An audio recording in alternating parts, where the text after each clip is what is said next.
कुरान करीम के 85% अल्फाज को समझने के सिलसिले के सबक नंबर 7 में खुशामदीद। हम अभी भी कुरान करीम में सबसे ज़्यादा इस्तेमाल होने वाले अफ़आल पर गुफ्तगू कर रहे हैं और आज भी हम इसी सिलसिले को जारी रखेंगे। तो चलिए शुरू करते हैं। पहला फ़िअल है इस्वद्दा, जिसका मतलब है काला हो गया।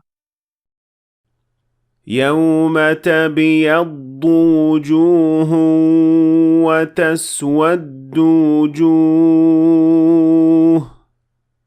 فأما الذين اسودت وجوههم أكفرتم بعد إيمانكم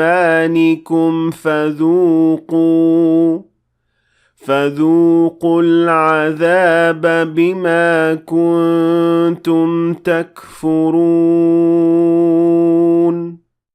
और इसके बाद है इख्दर्रा, इख्दर्रा, जिसका मतलब है सब्ज हो गया। और ये कुरान करीम में एक ही जगह पर आया है इस सूरत के साथ। ألم تر أن الله أنزل من السماء ماء فتصبح الأرض مخضرة إن الله لطيف خبير. अगला फ़िअल है इस्ताअजला, जिसका मतलब है जल्दी की या बेसब्री दिखाई। जैसे कि قل أرأيتم إن أتاكم عذابه بياتا أو نهارا ماذا يستعجل منه المجرمون. अगला है इस्तगफरा, जिसका मतलब है मग़फ़िरत तलब की। जैसे कि وما كان الله ليعذبهم وأنت فيهم وما كان الله معذبهم وهم يستغفرون. और इसके बाद है इस्तकबारा, जिसका मतलब है तकब्बुर किया। जैसे कि इस आयत में والذين كذبوا بآياتنا واستكبروا عنها أولئك أصحاب النار. अगला फ़िअल है इस्तहज़अ, जिसका मतलब है मजाक उड़ाया।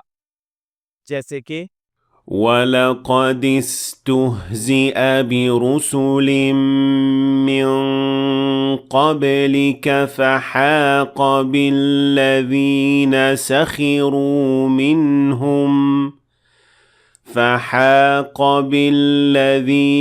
سخروا منهم ما كانوا به يستهزئون. अगला फ़िअल है इस्तजाबा, जिसका मतलब है जवाब दिया या कबूल किया। जैसे कि يا أيها الذين آمنوا استجيبوا لله وللرسول إذا دعاكم لما يحييكم. अगला फ़िअल है इस्तताअ, जिसका मतलब है कुदरत रखी या अहल हुआ। जैसे कि ولو نشاء لمسخناهم على مكانتهم فما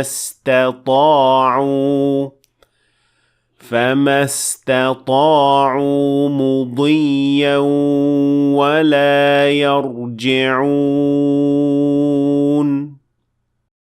और आज के सबक का आखिरी फ़िअल है इस्तकाम, जिसका मतलब है सीधी राह पर चला या साबित कदम रहा, जैसे कि इस आयत में اهدنا الصراط المستقيم.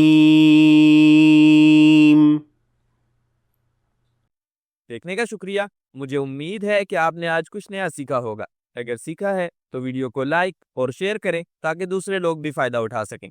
और अगर आप मजीद ऐसी वीडियोस देखना चाहते हैं तो हमारे चैनल को सब्सक्राइब करें। और इंशाल्लाह मुलाकात होगी सबक नंबर 8 में।